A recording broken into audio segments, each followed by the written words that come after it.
Tan importante es la provisión de energía de Colombia a Ecuador que los cortes se redujeron de 12 a 8 horas. ¿Bajo qué condiciones? ¿Por cuánto tiempo? Vamos a conocer los detalles de esta transacción con Alejandro Castañeda, presidente de la Asociación de Empresas Generadoras del país vecino. Alejandro, buenos días, bienvenido a Contacto Directo. Lenin, buenos días para usted y para todas las personas que nos ven. Alejandro, ¿se está vendiendo todo lo que se puede vender? Sí, que Lenin, casi la totalidad del enlace está siendo utilizado. Es decir, el día de ayer, por ejemplo, se vendieron 435 megavatios en promedio, lo cual quiere decir que se está utilizando casi en totalidad. Recordamos que el enlace entre Colombia y Ecuador tiene una capacidad entre 500 y 530 megavatios, entonces estamos casi al máximo de la totalidad. ¿Con qué se está generando esa energía o con qué le estamos exportando a Ecuador? Recordemos que la resolución que expidió el Ministerio de Minas y Energía de Colombia la semana pasada es que se iba a exportar inicialmente con combustibles líquidos, básicamente fuel oil o diésel, y si digamos que si habíamos excedentes desde el punto de vista termoeléctrico, pues con gas y con carbón, y obviamente en el momento en que tengamos ya mucha agua, que no es todavía, pues sería con generación hidroeléctrica. Alejandro, usted dice están vendiendo 435 megavatios, 440 aproximadamente. Sin embargo, la línea tiene una capacidad de 530, 535 megavatios. Esa diferencia de casi 100 megavatios, ¿por qué no se la transacciona? ¿Es porque Colombia no tiene más energía para vender o es que la línea de distribución nunca se la utiliza a tope? No, yo creo, Lenny, que el tema es básicamente que Ecuador en algunos momentos no necesita la totalidad de la energía. Esto es promedio, es decir, puede que usted esté utilizando durante el día los 535 completos, pero en algunas horas no utilice eso, sino utilice 300. Entonces, en promedio estamos vendiendo 435 al día. Eso puede ser, como le digo, porque en horas en las cuales Ecuador no consume mucho en la madrugada, pues no se requiere tanta energía desde el lado de Colombia, sino que ustedes mismos la están generando. Esa es más o menos como la situación, y eso es más o menos lo que nosotros estamos estimando. Lo entiendo, Alejandro. Los ministros de energía, tanto de su país como del mío, han hecho referencia a la posibilidad de ampliar las líneas de transmisión. Y claro, la posibilidad siempre estará allí, pero ¿cuánto tiempo podría tomar el desarrollar un proyecto de ese tipo, de esas características? Pues le explico. Básicamente, las líneas que van de una subestación que se llama Jamondino, que es la última subestación en Colombia, hacia Ecuador, esa línea, digamos que tiene ya una capacidad instalada dada. Donde está la restricción nuestra es que de esa subestación llega energía por dos lados. Uno que viene del suroccidente del país, que es más o menos el Valle del Cauca en Colombia, y lo otro que viene como de la región central, donde hay unas hidroeléctricas. Digamos que ese enlace de Jamondino hacia la región central, ese es el que necesita una expansión para poder expandir eso más o menos a unos 100, 150 megas, que es lo que dijeron los ministros. El tema es que se requiere que el operador de la red en ese punto, antes de la subestación Jamondino, expanda su capacidad. Y eso obviamente puede tomar tiempo, es decir, ahí se tiene que hacer un licenciamiento, se tiene que hacer unas inversiones. Yo creo que menos de un año no puede demorar eso. Eso es más o menos los estimativos con lo que vemos de otras empresas. Yo creo que obviamente haciendo eso todo muy rápido podríamos estar hablando de 10 meses, una cosa de ese estilo, pero no lo veo en el muy corto plazo, por lo que le digo, porque tienen que hacerse unas inversiones en expansión para que eso se pueda dar. Alejandro, y construir una nueva línea de transmisión, para tener una idea, requeriría de una inversión de cuánto, entendiendo obviamente que el monto de la inversión dependería de la capacidad, pero ¿cuáles son los costos, no sé, referenciales por cada 100 megavatios de capacidad en una línea de distribución? Yo le diría que en Colombia en este momento eso puede estar del orden de por cada 100 megavatios de capacidad, y la distancia, pues, dependiendo de la distancia obviamente, puede estar del orden de unos 30, 40 millones de dólares, una cosa de ese estilo. Y si se llegara a desarrollar esta inversión en territorio colombiano, ¿quién tendría que hacerla? ¿El Estado o los privados? Pues ahí digamos que la red, hasta donde tengo entendido, como le decía, es del distribuidor que opera en esa región, que es la distribuidora del Putumayo, que es el departamento pues que atiende esa zona del país. Le tocaría a esa empresa hacerlo. En este momento eso es una empresa que es del sector público, no es del sector privado, sino es del sector público. Entonces el gobierno sería quien tendría que inyectarle el capital a esa empresa para que esa empresa pueda desarrollar el proyecto. Entonces ahí pues obviamente toma un poco más de tiempo, porque pues son los trámites del lado gubernamental y no es un privado el que toma la decisión. Pero al final del día ese activo que se incorpora, digamos, como al sistema de transmisión, tiene que ser asumido por todos los colombianos. Entonces, pues eso es parte del tema de, listo, yo hago las inversiones, pero ¿quién las va a remunerar? ¿Quién paga esas inversiones? Ahora, dadas las actuales condiciones, si dependiera de usted, ¿lo haría? ¿Sería un buen negocio? Pues yo creo que sí, es decir, la relación que tenemos de intercambios comerciales con Ecuador data ya más de 20 años y siempre ha sido una buena opción tanto para Colombia como Ecuador apoyarnos en ese tipo de intercambios. Para nosotros, Ecuador representa más o menos un 3-4% del total de lo que consume Colombia en un día, entonces es un mercado que es atractivo para algunas empresas decir, mire, entre más demanda tengamos, entre más consumo tengamos, y eso es básicamente sumar la demanda de Colombia más la demanda de Ecuador, pues a los generadores les interesa más vender energía y no estar apagados. Entonces, eso es parte como del interés pues, de todo el mundo de decir, listo, los enlaces me sirven porque pues podemos estar generando permanentemente y no estar apagando y prendiendo plantas. Y ese 3-4% que usted señala, Alejandro, que de la producción total de energía ahí en Colombia se entrega a Ecuador, ¿eso en plata es cuánto? Eso es una buena pregunta, Eleni, porque depende de con qué estemos generando nosotros. Digamos, más o menos como la referencia de los precios por tecnología, yo le podría decir que, sí, tal como está la resolución del ministerio, lo primero es nosotros estamos exportándoles con fuel oil o con diésel. Eso más o menos puede estar costando entre unos 30 y 45 centavos de dólar por kilovatio. Ya si bajamos a generación térmica, que es el segundo escalón que está en esa resolución, eso podría estar entre unos 15 y unos 30 centavos de dólar por kilovatio, y si es generación hidráulica pues es mucho más barata, eso estaría por debajo de los 15 sin ningún problema. Entonces es más o menos como la estimación de costos que nosotros hemos hecho.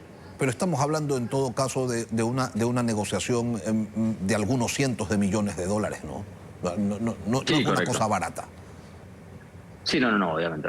Además, por la cantidad de energía, como le digo, que estemos exportando nosotros casi 430 megavatios, eso es casi las dos plantas térmicas que están ubicadas en el departamento del Valle, las que están casi suministrando el 80-90% de esa totalidad. Entonces, Hemos perdido, lamentablemente, de forma temporal, esperemos, la conexión con Alejandro Castañeda. Él es el representante, el presidente de la Asociación de Empresas Generadoras de ese país y estábamos revisando lo relativo a esta negociación que ha permitido que los cortes de energía se reduzcan de 12 a 8 horas. Alejandro, retomamos la conexión que se perdió por breves segundos. ¿Qué tan cerca o qué tan lejos se encuentra hoy Colombia, dadas sus condiciones hidrológicas, de venderle a Ecuador una energía más barata? pues Lenin, mire, como usted lo dice, la resolución tiene esos tres escalones. Primero con combustible líquido, después con térmica y finalmente con hidroelectricidad. Digamos que nosotros estamos hoy en día en un nivel de embalse del 64.8%. Nosotros, digamos que sufrimos también el fenómeno del Niño y terminamos en el mes de abril de este año en el nivel histórico más bajo que hemos tenido, llegamos a un 28%. No nos apagamos porque nos alcanzaron los niveles para aguantar hasta que volvieron las lluvias en el mes de mayo, de abril-mayo, y ahí comenzamos a recuperar nuestros embalses. En el mes de julio, que es la recuperación normal hasta el mes de noviembre, se nos secó otra vez el país. Entre agosto, septiembre y octubre nos llovió el 50-55% de lo que históricamente llueve esos meses. Entonces, pues ahí fue cuando el gobierno nacional tomó la decisión de suspender exportaciones a Ecuador y utilizar la térmica nuestra completa para seguir embalsando. Hoy, como le digo, nosotros tenemos el 64.8% de embalse. La meta que tenemos como país es llegar casi a un 68% en diciembre para aguantar el verano normal que tenemos en Colombia, que va entre los meses de diciembre y marzo. Entonces, esa es más o menos como la situación. Si las lluvias continúan, que es lo que ha dicho las agencias meteorológicas, podríamos estar vendiéndole energía con fuente hídrica a Ecuador, pues en la medida en que tengamos excedentes. Algunas represas nuestras ya están llegando al máximo de la capacidad de embalse. Lo que pasa es que las que tienen una regulación, una capacidad de almacenamiento más grande, todavía les falta por llenarse. Entonces depende mucho de la condición del día a día, de qué nos esté sobrando.